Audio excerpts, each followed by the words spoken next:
Hi, everyone. Hope your day is going well. It's the beginning of the holiday season. We had Thanksgiving not long ago, Hanukkah, Christmas, Kwanzaa, all coming up this month. We're going to do 2 holiday drinks today, okay? These are adult beverages.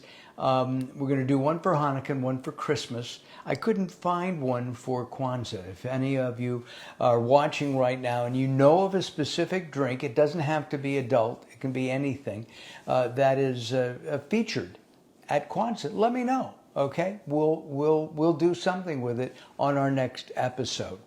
We're going to do a couple of things, as I said, but before we do, I wanted to thank the people at Wild Planet for a very fishy experience last week. We had a great time. We made a sardine sandwich. We made a sardine dip, and we heard from somebody who actually bought a can of the Wild Planet sardines and thought they were amazing, as I do. And so we're looking forward to working with Wild Planet in the new year as we begin our 2nd season of Mark Alyn Cooks Your Dinner.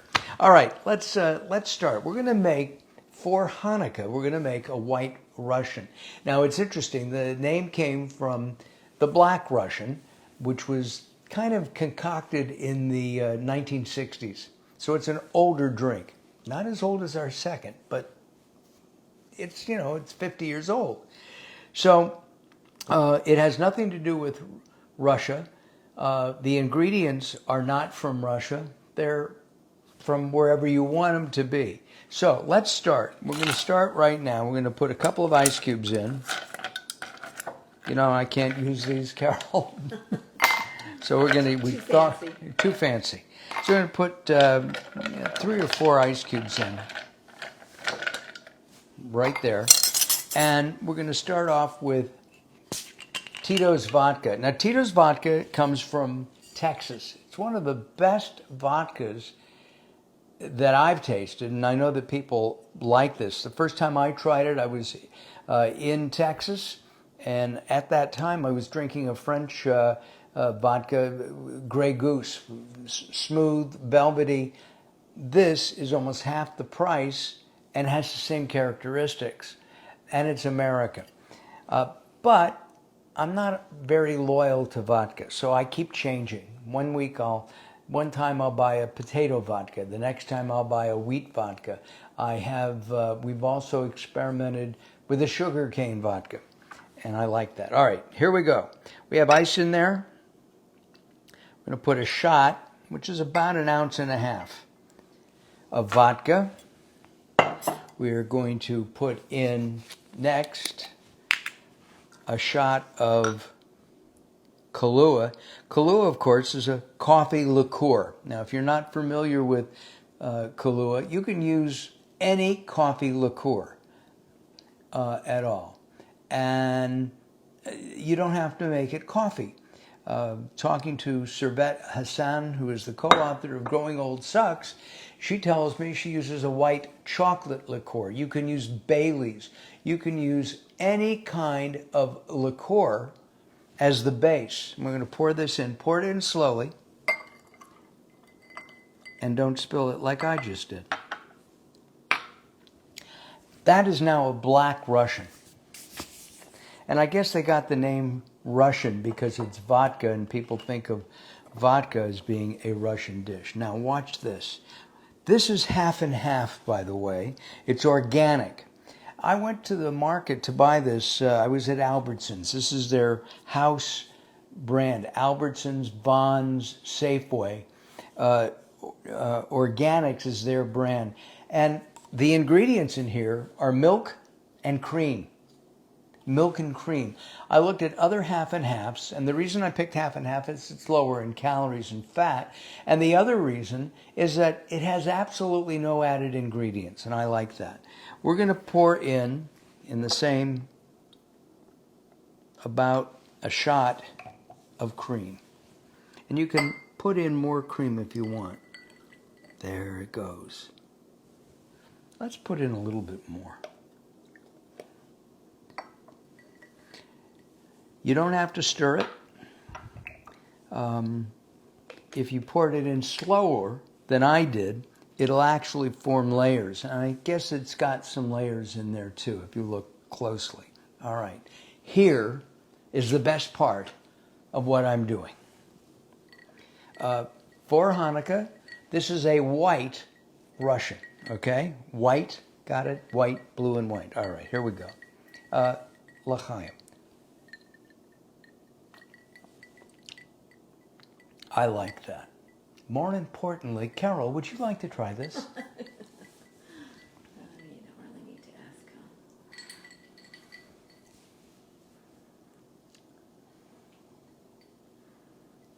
Could you drink? Delightful. Delightful, it is. Okay, so we're going to move this off right here.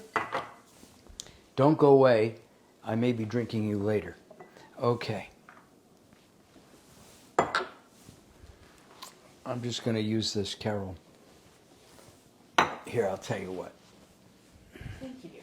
You're welcome. So much nicer. I cook, Carol cleans. I direct the cooking, she directs the cleaning. The secret to a happy marriage. Okay, we're going to make a Negroni. But before I tell you what a Negroni is, describe it, I want to talk about my book. This is Growing Old Sucks, but it doesn't have to. This is a book I wrote with my friend Servet Hassan.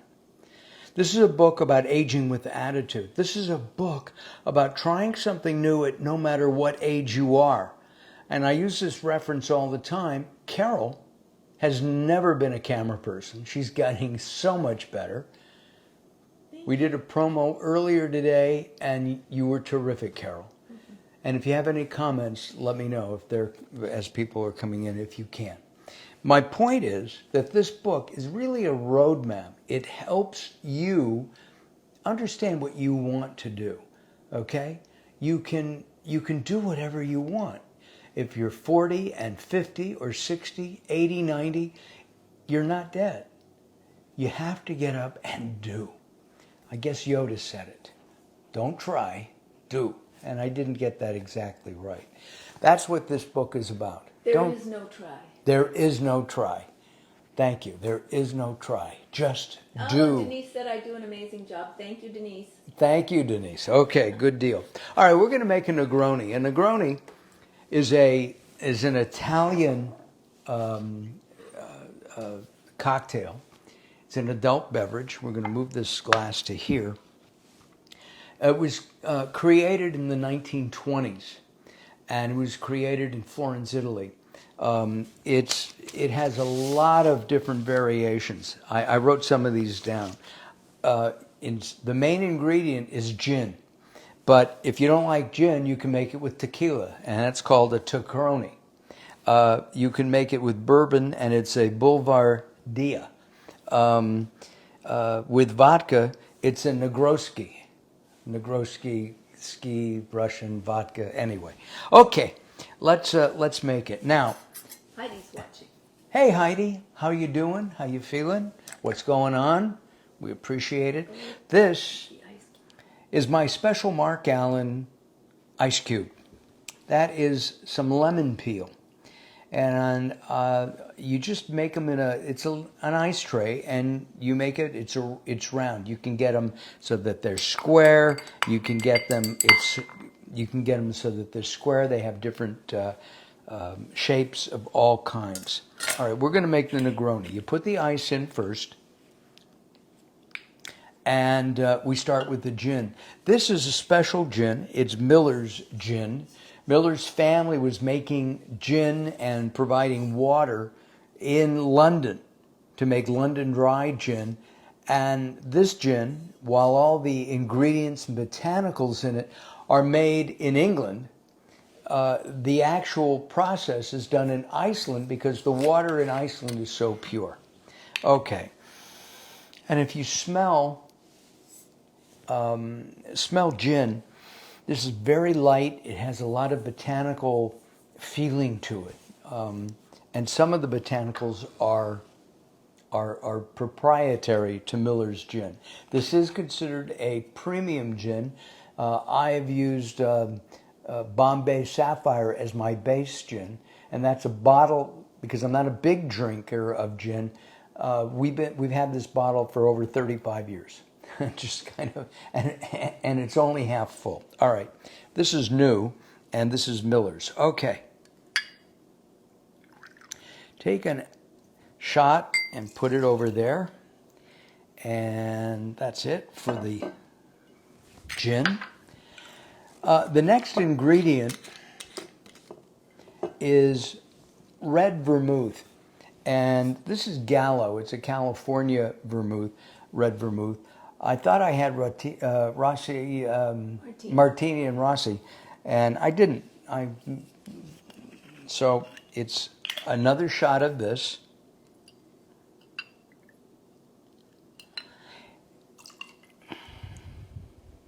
Boy, it's spilling all over the place.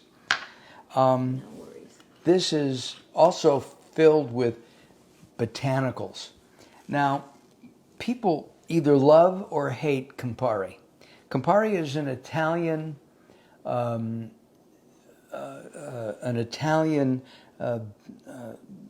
guess, an aperitif. That's something that's used before meals, and it's quite bitter. It has a sharpness to it. Some people love it, some people don't. So what I'm going to do to ease that sharpness, I'm going to pour half. Look at that red. And this is Christmas, and this is where the red is coming in. I'm going to add just a touch more. Just a touch. Okay. I can hear the sleigh bells in my head. Thank you, Carol. One last thing we're going to do is, that would be a classic Negroni. I'm going to make this a little bit not classic by adding a splash of Grand Marnier. And the reason is, I'm not overly fond, there's just a little splash, of the bitterness. Now, I'm going to add two other things. These are Luxardo cherries. These are supposed to be the original cherries from 1821. I'm not sure that they used all of the chemicals that are in there now, back in 1821. But I love these cherries. And so here's my green Fancy too. toothpick.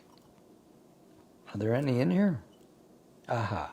And then let's see if you can take a shot of that, Carol. Okay, it's dark red. And we'll put that in with my red toothpick, again for Christmas. I have another one. This is not in the original recipe. This is the Mark Alyn variation. We'll put that in there too. These cherries are about $20 a jar. They're expensive. I've had this jar for almost 2 years. Don't use them all the time. I use them in my Manhattans a lot of the time, and I think they're very good. Okay, last ingredient. In America, we use orange peel, okay, which I've cut long. Don't cut it small, like that. Like that. Make it long, and then twist it. It releases some of the oils. Some people, some bartenders, put this around the rim of the glass. I don't. Okay. Now in Italy, they use an actual lemon wedge. So I'm going to squeeze a little bit of that in there and throw that in there. And now it's time to say, bon appetit. What do you have? I forgot to. Salud. That's the one I was looking for. Salud, everybody. Happy holidays.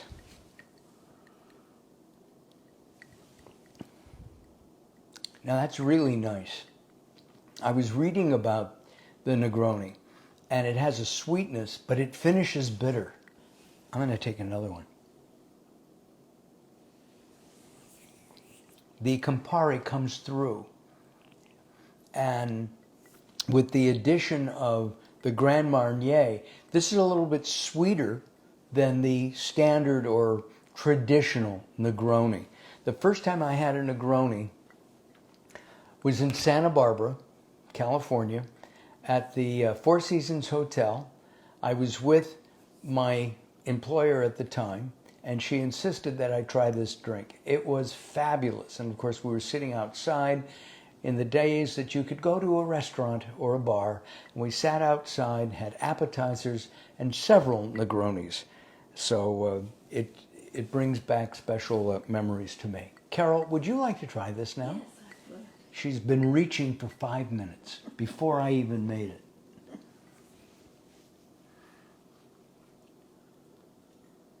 Nice. Nice? Yes. You like that? Not bitter. She's taking sip number 2. Do you taste the bitter? And it's not a bad bitter, right? Yes. Okay. And then, of course, I have to take one of these. Well, we tried to do this faster today, and I think we have. I had one other thing to tell you about the Negroni. In 1947, when Orson Welles was filming in Italy for one of his motion pictures, he loved this. He loved the Negroni. And he said, the bitters are excellent for your liver. The gin is bad for you, so they balance each other out. So you don't have to feel bad about this particular drink, according to Orson Welles. Where are you watching from? Let us know. If you see this, we'd really appreciate your comments. If you have something that you would like us to make, let us know. And I think we're done for the day, right? I'm Mark Alyn. Carol, thank you. Oh, one last thing. Jennifer Abernathy from Socially Delivered. What a beautiful promo piece that you put up for us today. That was gorgeous. We really appreciate that. All right, I'm Mark Alyn. We will be back next week. We'll be doing a dessert that would be perfect for either Christmas or even New Year's. And the name of that is Père Saint Carol. Yes, she's a saint. I've just elevated her. All right, we'll see you next time, everybody. Bye-bye for now.